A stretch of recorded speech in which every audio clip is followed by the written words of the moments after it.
Hey,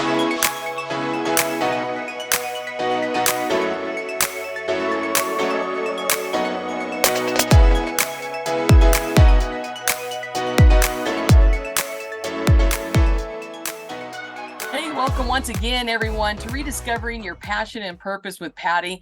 And as you know, I am your host, Patty Stuhlin, and I am the Chief Pathfinder of Pathways with Patty.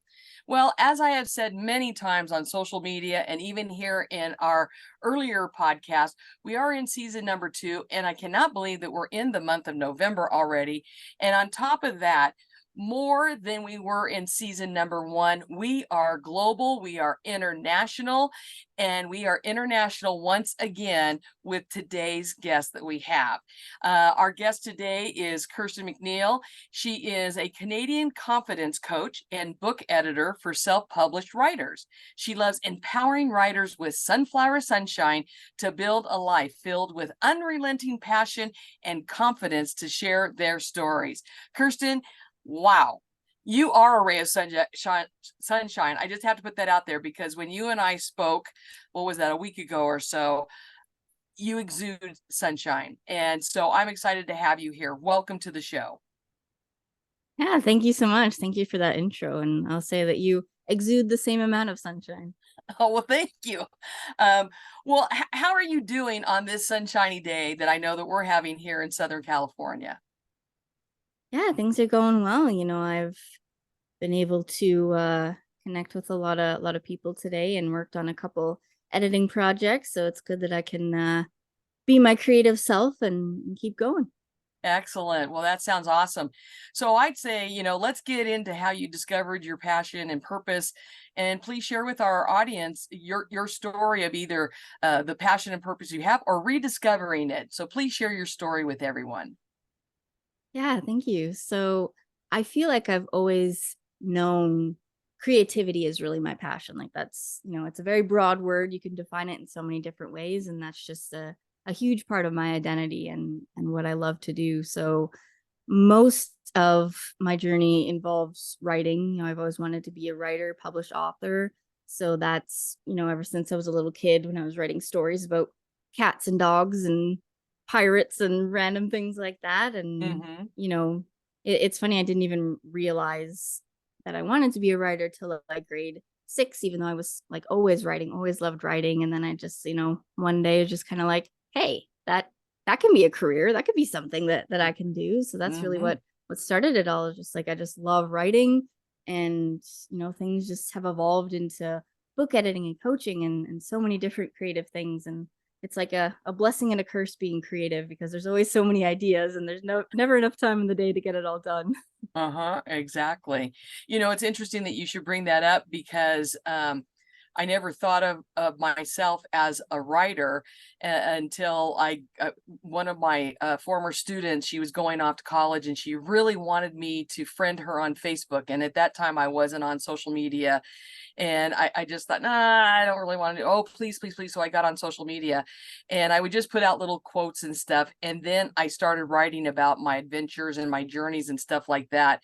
And I found such complete joy in doing that. And over the years, especially since I've been retired, I've expanded on, when I go on one of my trips or one of my adventures, as I like to call them, in complete detail, because I have so many family and friends that physically or for whatever reason are not able to go on these journeys any longer. I give in complete detail. I write about it. And it's very, what do they call that? Cathartic. I'm going to say that wrong, but it's like therapy. And I feel so good about sharing that. And that has led to writing a couple of magazine articles every week. For the people that are on my email list, I send out a newsletter to them. And I've been asked to be in a couple of books as a contributing author. And I get such joy out of it. I actually look forward to it. And it's almost like you make even though I'm tired, I make the time to write because it's very fulfilling. Yeah, and that's one thing that I love about writing is that there's so many different ways you can do it, so many different reasons for doing it. Like you could be just like journaling every morning and just kind of like talking to yourself, talking about your day and kind of filling yourself up with with that joy and everything, or you could publish short stories, novellas, full-length novels, or you could be a copywriter, or write about all your adventures and be a blogger. And there's so many different ways to go about it. And Hmm. there's always a little piece of you that goes into it, whether it's fiction or not. Like there's always, it's like you said, that joy and that passion comes through, where it's like, if you're not enjoying this kind of activity, then why are you doing it, kind of thing, right? It's like, it's the Hmm. one thing that you really have to have that spark for it. And you know the idea is kind of flowing, and there's always something you can do with it. Hmm. So through your writing, do you find yourself helping others? That's definitely been my goal as of the last few years. It's funny, I grew up reading a lot of like thriller and mystery, like James Patterson and stuff like that. So I always kind of thought like, oh yeah, I'll be like a thriller writer, mystery writer. But then when I go into actually writing those types of stories, it's just like I cannot wrap my brain around it. And it's just like my characters aren't likable, and it's just like a mess trying to keep track of everything. And then I found the author Mitch Albom, and I read Mm. The Magic Strings of Frankie Presto, and that was just like, these are the kind of stories I want to write. Like reading his work feels like I'm reading about an actual person, even though it's Mhm. a fictional thing. And Mhm. it was so incredible to have that experience. And I'm like, these are the kind of stories I want to write. I want to write about, people, contemporary fiction, inspirational fiction, something that like makes you think, and it just like lingers afterwards. And you just have that Mhm. like, oh my God, and it just like sticks with you for days after. Well, and Mitch's stories definitely do that. I think I've read everything, and it all started with Mondays with Maury, and and just from that, like you just said, even though that is a true story based on his relationship, not everything, no matter what he writes, you believe that you're right there, and that you actually know these characters or these people once you are done with the story, and it lingers with you for days and even weeks, and that tells you the true gift that he has for writing. Yeah, and I've had this thought lately where, there's only three main categories that like, you know, your purpose for writing kind of falls under. Like you're either inspiring people, you're educating people, you're entertaining people, and those reasons kind of intertwine with each other. But I find that, there's always that, I don't know the right word that I'm looking for, but there's always that, something there that really sparks in you that, this is why you're doing it. This is your purpose. And that's, with my coaching and editing, that's really something that I want to help writers show through their writing as well, of just like, this is why I'm doing it. This is what I want the readers to get out of it, and a lot of Mhm. it should come from, yourself and what you want as a reader as well, right? There's always that, Mhm. you have to be top of mind. You have to be like the first reader in mind when you're creating something, right? So that's a lot of what I want to help writers discover in themselves. Well, last night I happened to be watching a movie. It was a romantic comedy, but this young woman, she was an assistant to a magazine, a sports magazine editor, and her goal was to become a contributing author in the sports magazine. But she was so busy being the assistant for this editor that she kept telling herself, I don't have time to write my own stories. I don't have time to write my own stories. And it ended up at one point in the movie where the editor fired her. And so she was all depressed, and she was trying to, she go, oh, now I've got all this time. I can start writing articles, and start turning these in and get them published. And yet she had this major block, and that nothing was coming true. And so her roommate happens to come in this one night, and she saw that her friend was having this pity party, and she had truly pitched a tent for days. And so her roommate comes in and just basically starts hitting her with his pillow and telling her, you know what, your story does not have to be perfect right out of the gate. You just need to start writing. And if it's, and I'm just quoting the what she said, and if it's crap, and own it. But at least you'll get something down on paper, and it'll start the writing process for you. In a nutshell, I'm paraphrasing, but that's basically what she told her. And you could tell that this young woman, had this aha moment. It's like, okay, yeah. And so she goes to this restaurant that she enjoys, and she just decides, okay, if it's crap, it's crap, but at least I'm going to get something on paper. And all of a sudden, these words just start flowing from her because she stopped thinking about it being perfect right out of the, right out of the pen, so to speak. And she just started writing. And before she knew it, she had written the article that she had always knew was inside of her.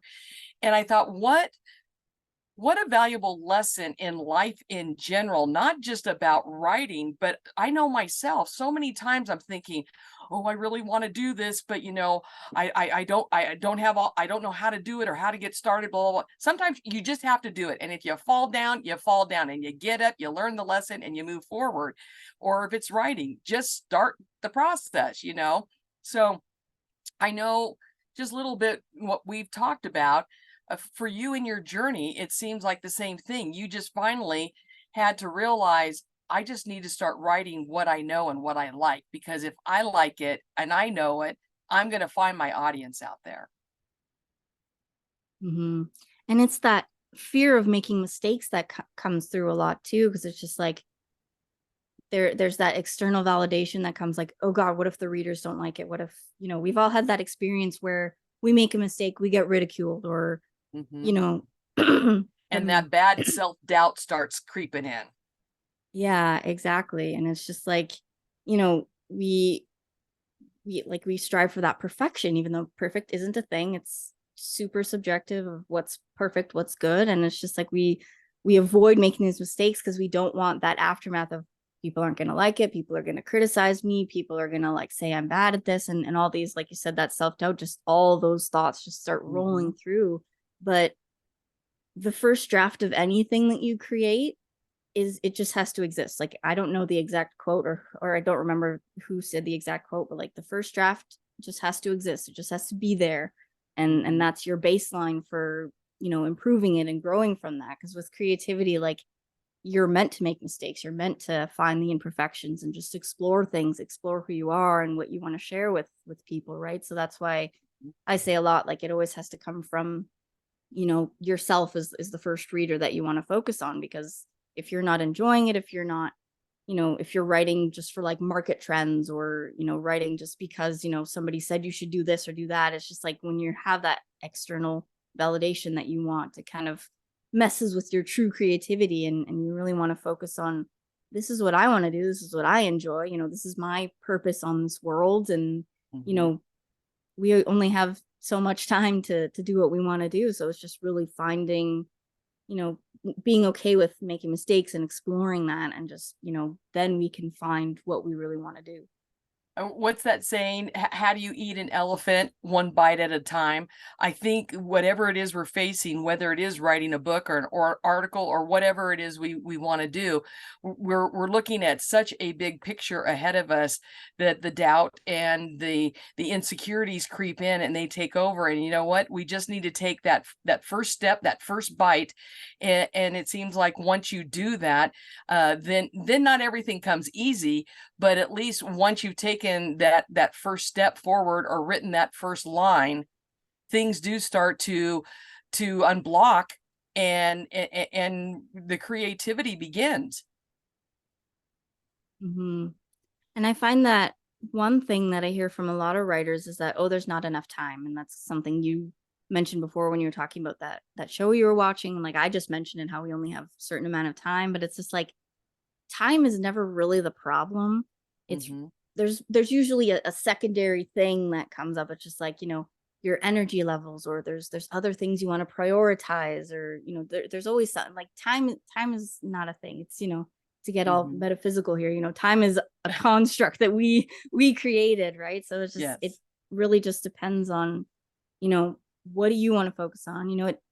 You can spend 5 minutes a day or 5 minutes every few days writing, and you'll make progress. It's just like you said, like, one bite at a time. And just, you know it's a long game. I see this a lot. It's one of the, longest creative acts that, from start to finish, it takes a while, as opposed to, maybe like a painting takes, a couple weeks, or Hmm. makeup, or writing a song, something like that. Those are generally, it doesn't take as much time as, writing a book, if you want to do it well, and you really want to Hmm. go through the full process of editing and beta readers and all that stuff, right? It's, it takes take some time, and it's really just about enjoying the journey, as opposed to like, I got to get to that point and then I'll be successful. Right, right, exactly. So through your course of finding your passion and purpose, did you find some challenges and roadblocks and obstacles along your way? And if so, what were they? And how did you overcome them? Yeah, one thing that comes to mind is my impatience, where I just talked about, enjoy the journey, not focusing on the destination. But I've still done that myself, where it's just like, I want to be at that point, and I don't want to go through the 1,000 steps it takes to be there. But it's just about, shifting that perspective, and, finding the joy in what you're doing right now. And, I just published a post today about, um, you know, comparing yourself to other writers. Like, how does that make you feel? And, that comparison kind of comes in where we forget, about our own accomplishments, because we're looking at, all these other people and all the things that they're doing that we want to do, that we Mm-hmm. forget kind of to look at the past and kind of see, like, look how far you've come. If you Yes, read something that you wrote in second grade, it's going to be significantly different from what you're writing now, right? So it's just kind of right. celebrating yourself and finding that joy again. Well, and that's interesting that you bring that up, because one of my other podcast guests, she had mentioned that she started journaling when she was in the sixth grade, because her teacher, it was an assignment that her sixth grade teacher had given her. And so she pretty much has been journaling the majority of her life, and she has saved all of these journals that she's either created or she's bought or that sort of thing. And she said one of the things that she has found is that she would go back to a specific journal and start reading what she had written. And people do this with diaries as well.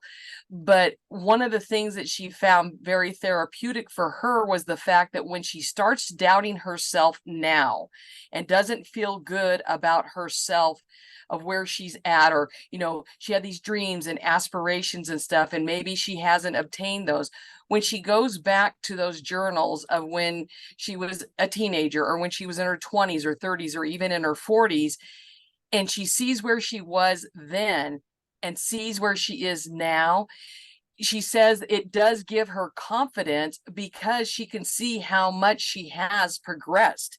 And I think sometimes when in our daily lives, we get so bogged down with the daily life, and we're so critical of ourselves, and because the world can be so critical in general, that we don't think that we have progressed. So that's where I see a true benefit for those people that have journaled or have written diaries, because you can go back and look, oh wow, here, I thought this was a big problem, that was nothing, and you made it through that, and look, you made it through this, and so on and so forth. It can really be validation for the things that you have overcome and the things that you've done, and build your confidence back up again. Yeah. And with progress and, personal development and all that kind of growth, like, I find that that's just something that is continuous. Like, you're always getting to know yourself, and growing. It might like slow down a little bit as you, really find your passions and everything, but there's always like little tweaks here and there as you grow older. And I find in North American culture especially, there's like, you know, you graduate high school, you're meant to choose which school you want to go to and what job you're going to have for the rest of your life. And there's no room for like, let's explore what you like doing. Let's focus on, that like in my high school, there wasn't a ton of like electives and stuff that you could choose. So you could kind of really explore different subjects. So Mm-hmm. it's kind of difficult to like find who you are, especially as a teenager. Like even in your early 20s, like it's hard to really, get to know who you are if you don't have that opportunity. I know a lot of places do like the gap year, where you like take a year off and just kind of Sure. explore and travel and stuff like that. Or just like, I feel like there needs to be more places that really promote that and like see that as like a necessary part of the process, right? Well, and as a retired educator, one of the things that in California, I can't speak for anywhere else, but it seems like over the last 20 years, everything is so directed about testing and accountability, and getting you to go on to higher education. And not everybody is meant to go on that path. And so it's like, why isn't there more just teaching people how to be the best, whatever it is that they're choosing to be? Because higher education financially sometimes is not meant for everyone, let alone from a knowledge base. And so I think that we short change our future citizens by not giving them that foundation in school anyways, that no matter what area they want to go into, that they just become the very best that they can be in that area and what goes along with that, and helping them, as you just said, look at what's your superpower, what is your passion and purpose, what is it that you love to do. Let's explore that. So many times we're so busy telling our young people what they should be doing that we're never giving them the opportunity to really think and express what is it that they would love to be doing. So it's an Mhm. interesting concept that I don't know if it'll make any difference, but I see that changes of course always need to be made, but as adults, I think those of us that do have children, that is a good thing to do because they're not getting that in school. Why not give it at home and allow them the opportunity to express that and to explore? Mhm, for sure. And I think we're slowly shifting in that direction as a society, and letting people just explore themselves, express themselves, be emotional, that kind of stuff. And I find for myself, like, even though I knew, like, I'm going to be a writer, I'm a creative person, like, I knew that really solidly from a young age, I had no idea I was going to end up as a book editor and a coach, and just life circumstances, and the opportunity to have an online business and to be a writer really gave me that chance to say, like, writers came up to me and started asking if I could do editing and things like that. And I went through college and did I have associate of arts degree in sociology, but I started out planning to get one in creative writing, and kind of that way. And I took a few courses with that, and just kind of became self-taught with, like, editing, and I took a certification course for coaching and all that kind of stuff. So it's just like I've had these opportunities, and I'm so grateful for these opportunities. And it's just so interesting how life is just like, no, you had no idea what you were going to become, and send you in that direction. And for myself, I've been through crazy health issues the last few years. Luckily, I'm pretty much back to normal now, but it's just like, it's just so interesting how life kind of nudges you in different directions, and it's really just what opportunities are you going to say yes to and things like that. So through your health challenges that you've had, do you feel like that has dampened your spirit or soul for your passion and purpose? Or you said that it redirected.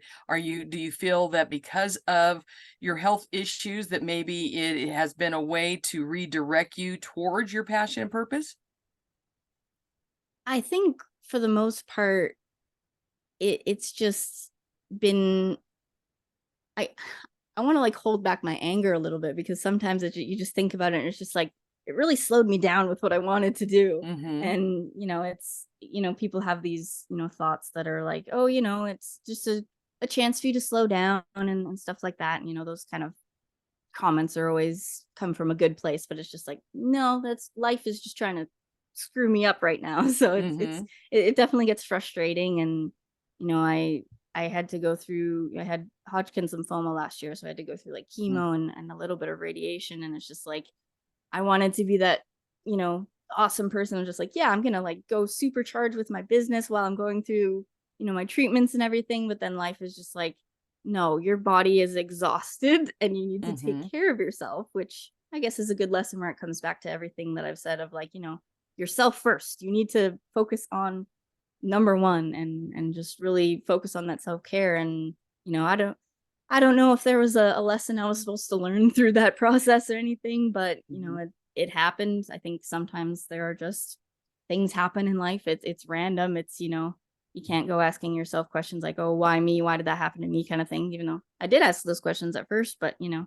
never get those answers, right? So it was definitely a challenging time, and I'm glad I'm on the other end of it, and the light at the end of the tunnel type thing. But yeah, it's I guess one of the things you could learn is, it's about that adaptability and just trying to grow from it and just figure out, you know, keep learning who you are and what you want to do. And I guess the fact that I've still kind of focused on, building my business and being a coach and an editor and all that, if that stayed with me for this long, I think that shows that this is, what I'm meant to do. And if I'm Mhm. passionate enough about it, I'm going to keep going. So that's, I don't know if what I said made sense. It kind of just felt like a jumble as I thought about all that kind of stuff. But it's just, this is my journey, and I just have to kind Mhm. of accept it and keep moving forward.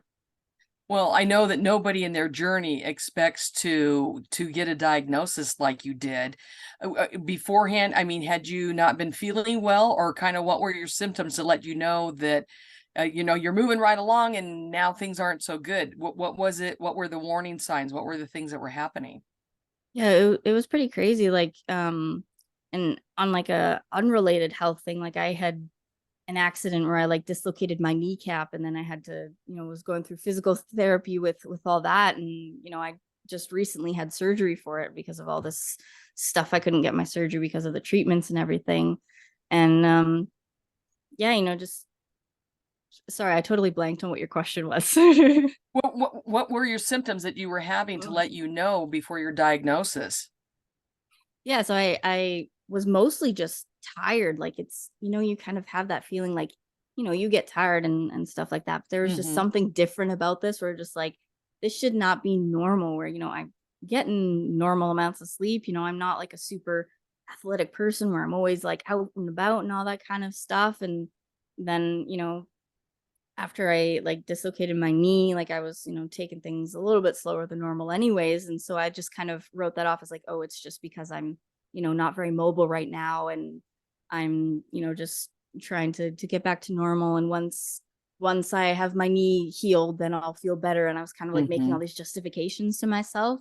But Mhm. then the thing that pretty much saved me was like I had a lump on my neck, and that was just kind of growing slowly, and I was just like, hey, this is definitely not normal, as Mm. opposed to the Mhm. tiredness. So Mhm. yeah, I finally, was able to get that diagnosed, and it was a long process to get it diagnosed, but luckily there was the signs that were like, okay, this is not normal, so go get this checked out.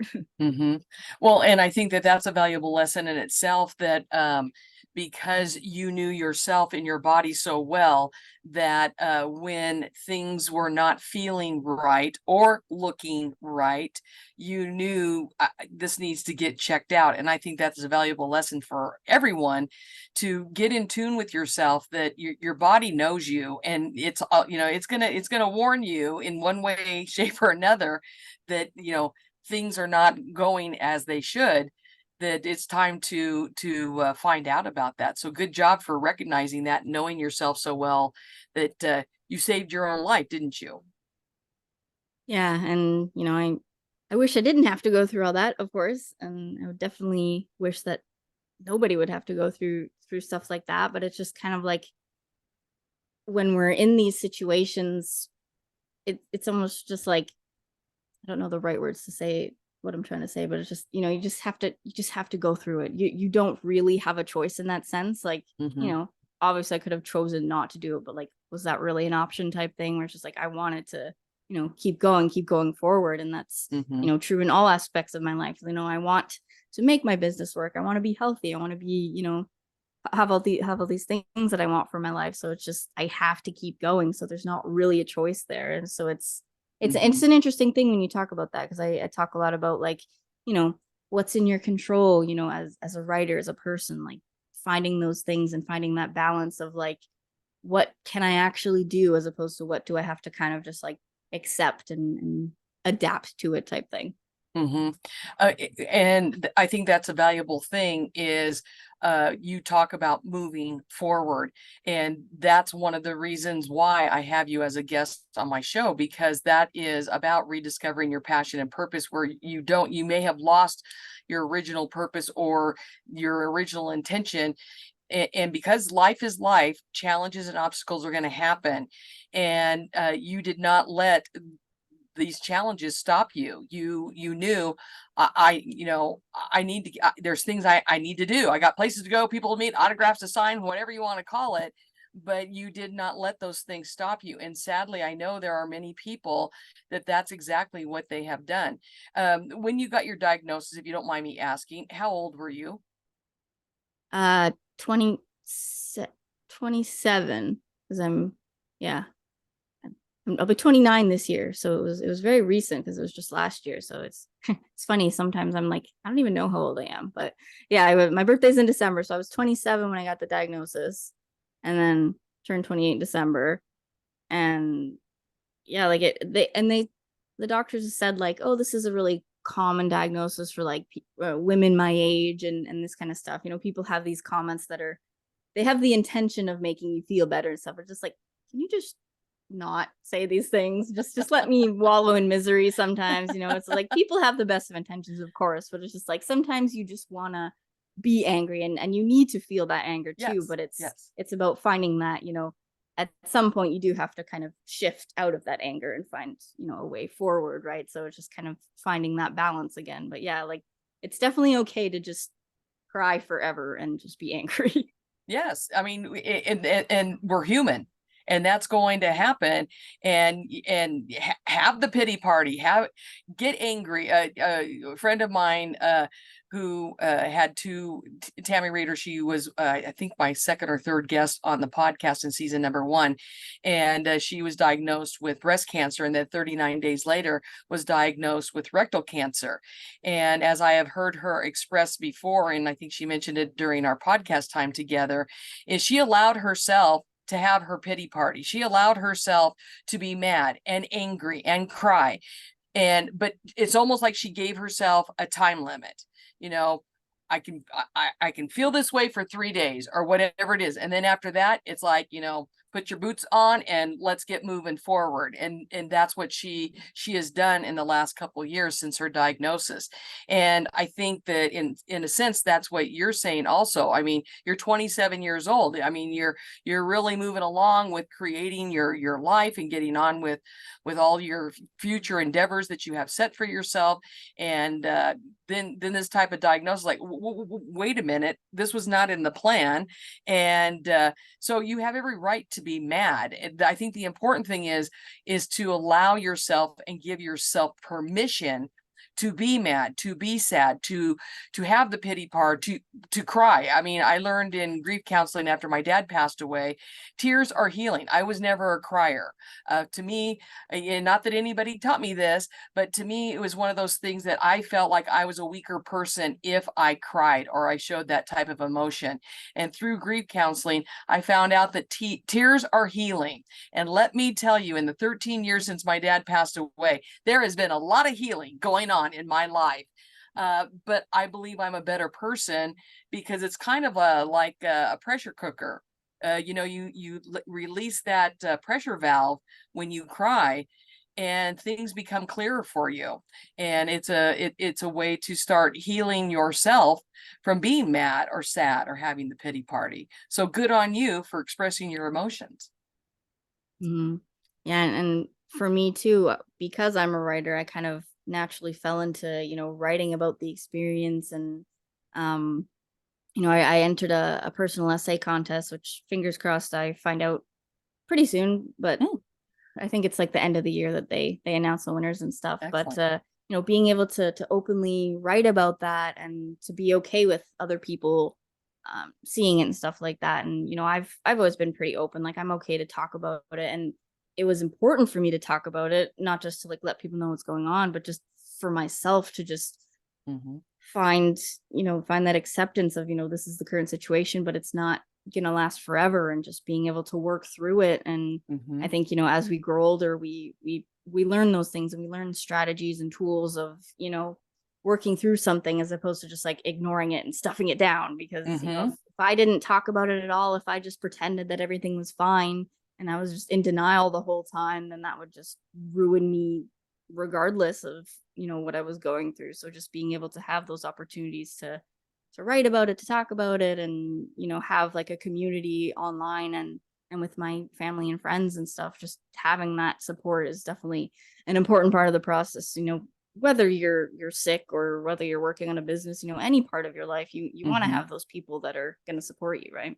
Right. And by you expressing that through your writing, I'm sure that your family and friends appreciated the fact that you were taking them along on your journey.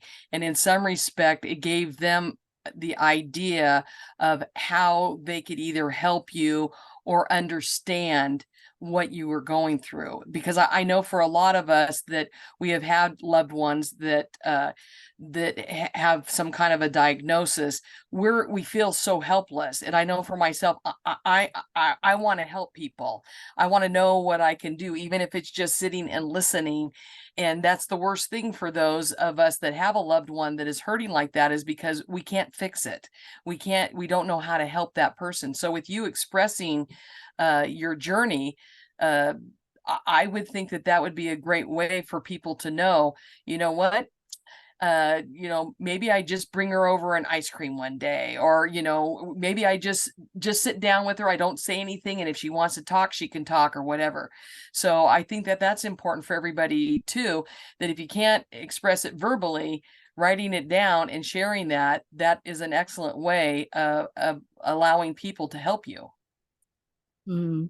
And that's one thing I wish I'd done more of, is just asking for help, because typically people are like, let me know if you need anything, I'm here for you. Like, they offer support in those ways, and kind of that open-ended request type thing, where it's just like, I wish more people had just kind of done and like helped me with dishes or dinner or something like that, more little things. But at the same time, it's like, if that's what I wanted, I should have just asked for it and be like, be specific. And because people aren't mind readers, and people are going to Exactly. interpret everything so differently. So it's just like, if that's something I wanted, I should have just expressed it and be like, here, you point you out. That analogy where, like, if there's an emergency and you just kind of say call 911 or something, then it's just kind of falls on deaf ears, right? Whereas opposed, if you like, you in the red shirt type thing, then it kind of, brings out something more powerful, where people are like, oh, okay, this is what I need to do.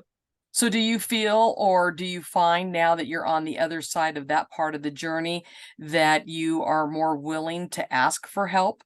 I mean, it doesn't have to be anything, huge, but do you find that you're more able to ask for that, knowing that you needed to work on that? I think it's definitely something that can still use some work. It's just going to be like this Mm-hmm. ongoing thing. But now it's just kind of like, it's in my awareness now, where it's like, Mm-hmm. hopefully I never have to go through anything like that again. But, Right. now with even just smaller things where it's just like, I need help. Like, if I can just Mm-hmm. practice that communication and just being like, this is what I need. This is the support I need for my business, or just for myself personally, or my mental health. And so that's something I've started talking about with writers more too, of just like, if this is something you need, if this is something you want, like, you want to carve out extra time to write, ask somebody to help you with your chores or whatever. Because, chores are something that's never going to end, and, they're Right. always going to be there. So Yes. it's just really finding what you want to prioritize, and being able to say, like, today's a writing day, so this is what's going to happen. And I think with, stuff like chores, and, if you have like a day job on top of like writing or starting a business or something like that, there's always going to be like those excuses of like, okay, I have to focus on this first. And but then there's no end to those things. So it's just kind of like Mm-hmm. building your writing habit, or whatever habit you want, into your life is a lot more useful, as opposed to like, okay, once I'm done laundry, I'll do this. Once I'm done that, I'll do this, that kind of thing, right? Mm-hmm. So, you've shared with us that you are a book editor and a coach. Could you please explain the coaching side of your business? What is it that you do, and how do you do it? Yeah, so a lot of it revolves around mindset. So, confidence, motivation. And, I've seen a lot of negativity on like Instagram and stuff like that, where people kind of have that, dark, offhanded type of humor, where it's like, I suck, I'm terrible, those kind of thoughts that come up. And, sometimes it's just out of like humor, just to like kind of process it and get through it. But it can kind of be toxic when it kind of shows up again and again on Instagram and people's posts and reels, and whatever you consume, whatever you enjoy, with content. So I really just want to just do away with all the negativity, right? I know it's never going to be completely gone, and you need that balance that's going to come in life. And so I just really want to be able to support writers and just help them do things and be the writer that they want to be, figure themselves out, and just you know go forward on their life and just be able to achieve what they want to without all like that self-doubt and the negativity. And and it's going to come up every once in a while, but if you can learn strategies and learn create a schedule that works for you, that helps you you know speak better to yourself, and just minimize the amount of times that you kind of have that downward spiral, or just worse days than usual. If you can minimize that and just kind of Mhm. focus more on the positive and more on the happiness and joy, then that can really improve your life in general and improve your creativity. Because I find with whatever you define yourself as, you're a writer, you're a parent, you're musician, whatever, like they're all kind of interconnected, and you can't have one without the other if that's part of who you are. So even though I'm talking about motivation with writing, and really getting your story down and publishing with confidence, like that can kind of, what you learn in that sense can relate to your relationships or other goals that you have in life, right? So it's kind of that Mhm. all encompassing attitude that I want to be able to share with people, that they can do anything, and anything's possible. You just have to figure out, find that clarity of who you are, and really have that attitude of I'm keep moving forward, this is who I am, this is what I want, and just keep finding that more positive cycle and move through the cycle of negativity faster. Mhm. So, when you coach somebody, do you work with them on a weekly basis, or is it whenever they feel they need somebody to work with? And is it specifically writers that you mainly coach? Yeah, so it is mainly writers, mainly self-published authors, because I find that self-published can have a lot of negative connotations behind it if you don't really understand it, and if you haven't had experience with it. So I do like to focus on like the self-published writers, and so I have two offers of coaching right now. So there's kind of like a 3-month program that would be like 10 calls. I think I have it right now, and it's it's the writer's choice of like how often they want it, because everybody's going to be different. So I like having that flexibility. And a Mhm. lot of writers that I've met have kids, and so they kind of need to have a little bit more flexibility with the other things that they do in their life on top of being a Mhm. parent. So with that program, it's pretty flexible, of just like obviously you don't want to have like all 10 calls in 1 week right after the Right. other. So there's kind of that Yes. balance that you have to find of Right. there's flexibility.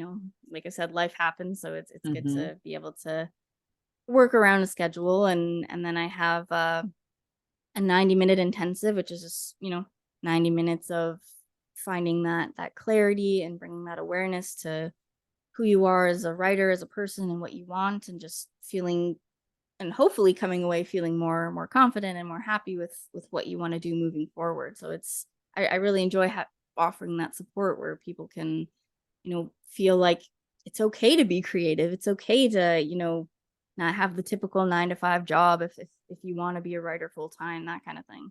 Right. Okay, so as a book editor, what is it that you do?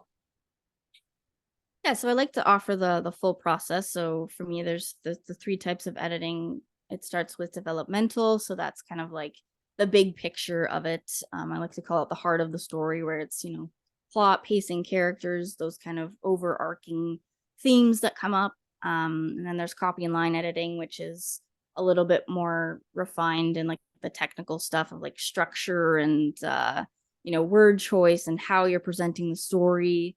And then proofreading is kind of self-explanatory, where it's just like that double check before you publish it. And one thing to note about proofreading is, sometimes there's that pesky little typo that ends up getting published, and that's okay as long as you've done the best to your ability. That's what's important. Oh, that makes me feel better as I'm writing my book. Yeah. So do you, as a book editor, do you also help people, help them through the publishing process, or it's just basically getting their book ready to be published? It's mostly getting ready for the publishing process. Like I do have some experience with self-publishing and that side of things, like with Amazon and Ingram Spark and all that. So I can like offer some like tidbits and advice, and I do have a coaching offer that's kind of more like mentorship, where it's like another 90-minute call where we can just talk about, writing and editing, and I can share my experiences and stuff like that. But Hmm. yeah, I find like I'm not like, I don't consider myself a publisher or anything like that, so I don't Right. have like 100% experience. So I'm Right. mostly just like, are you ready to publish this? Like, are you happy with being able to share this now? So that's where I come in. Very cool. So, Kirsten, what would you say is the best piece of advice that anyone has ever given you? That is a good question.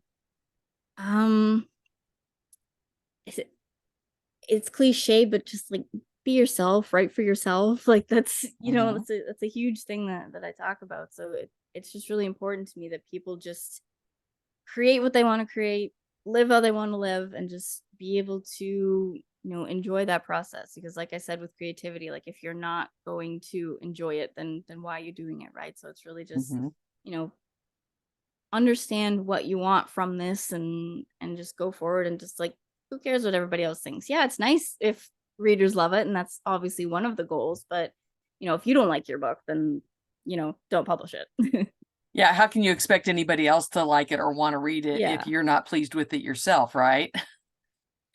So, at this point in your life, what would you say? What are you passionate about personally? That's a good question too. um I guess I would say just creating stuff. I do want to write more of my own books soon. I've been helping a friend's mom write a memoir about escaping Hungary in the 1950s and coming to Canada, and so that's kind of the main thing that I've been working on right now. But just being able to write more of my books that really inspire people, and I started this little side thing called Confident Creations by Kirsten when I was going through chemo, Mm. and I make like little beaded keychains and bookmarks and things like that. So I just want to have fun with my life, and I wish money wasn't a thing where you didn't need money to eat or to live and to wear clothes, and it's a dreamer's mindset. But I just want to enjoy myself and be creative. Yeah, yeah, excellent. So, what would you say that your purpose is personally? I'd say my purpose is to inspire people and to help them, you know, find their creative purpose. And I find that it always comes back to like businessy stuff, but that just like it's so connected to who I am, and it's just like Hmm. I just want people to have fun and enjoy themselves and be creative in whatever that looks like for them, and just finding that unique journey, right? Awesome. So, what would you say is your superpower? Hmm. Um, I guess being a cheerleader for others, and Mm. being supportive, and I'm a pretty open book when it comes to anything that I'm going through with my health issues and what I'm doing with my business and stuff. So I'm very honest about who I am and what I want. I don't need to do any gimmicks or something to be a business owner and whatever. I'm just me, and I just want to help others and get rid of all the negativity. And maybe one day that'll happen and there will be no more negativity in the world, but we'll There see. you go. We can all hope for that. That is for sure. And Exactly. being a cheerleader is a great superpower. We need more cheerleaders. That's what Yeah. I think. So how are you living your best life, or as I like to say, living your best dash? Hmm. I would say I just keep moving forward, and I am every day I'm tweaking, things that I want to offer in my business and understanding myself. There are days where, I don't follow my morning routine, or I don't exercise when I need to, and things like that. And I'm just like you said, we're all human. We're just Mhm. doing our thing, and yeah. Very good. Are there any final thoughts or words of wisdom that you would like to share with our audience? um I guess I just want to say thank you to you for having me on, and just having the opportunity to talk about writing and creativity. And I feel like there's so many different topics you can explore. And yeah, I just want to thank your listeners. And if you're whether you're a writer or any type of creative, just don't let anything stop you from doing it. Just if you like it, just do it. And, you know, when you create anything, there doesn't necessarily have to be a purpose of, oh, somebody else needs to see it. It needs to be shared. If you just want to create something for yourself, go do that. As long as you understand what your purpose is, then, you know, you'll be happy and you'll have fun. I mean, those are perfect words of wisdom. And I think also that the thing that is very, very good at this time in history with technology, your book that you write does not have to be a novel. It can be an ebook. It can be as simple as that. And I love how you said that you don't have to write a book in order to be published. It can be just for your own pure enjoyment. So I think those are valuable wisdom of words. So thank you so much for that, Kirsten. And thank you so much for being my guest today on our podcast. Your enthusiasm, your spirit, your motivation, all of it inspires me. And I know that it is inspiring many people out there listening that through the face of your challenges, primarily health issues, you have not let them stop you. You do not let people yuck your wow. And in your part of the world, you are making it a better place to live. And by being on my podcast, you are also taking that global by helping other people make their part of the world a better place to live. So thank you so much for being here today. Yeah, thank you. So before we sign off, I know there's going to be some people that are going to probably want to connect with you. How can they do that? My main platform is Instagram. I spend the most time there. So you can find me at confident.kirsten, and my website is worthywriters.ca. So you can find out about my offers. And I have a newsletter. I have a little shop with, you know, my creations that I was talking about earlier. And I have journals as well, just some line journals with writing prompts. So you can find all that there, and hopefully it's fun to explore. My branding is all sunflowers. So my website's all green and yellow and bright and happy. So hopefully makes you feel happy too. Excellent. And for those of you that maybe didn't catch her link, know that when you go to the description of today's episode, Kirsten's links are going to be right there. So as soon as you're done watching or listening to the podcast, you can go to the description, you'll find the links, hit the link, and you'll be able to connect with Kirsten immediately and directly. And remember that if you'd like to connect with me, go to my website, www.pathwayswithpatty.org, and you'll be able to sign up and get the free copy of my Pathway to a New Beginning roadmap. And if you want to sign up and have a little Zoom chat with me, I would love to talk with you as well, even if you would be interested in being a guest on the podcast. So until we meet again, continue to live your best dash and know that life's an adventure, and I want you to enjoy the journey because your life matters. Thank you for joining us today, and may God bless you all.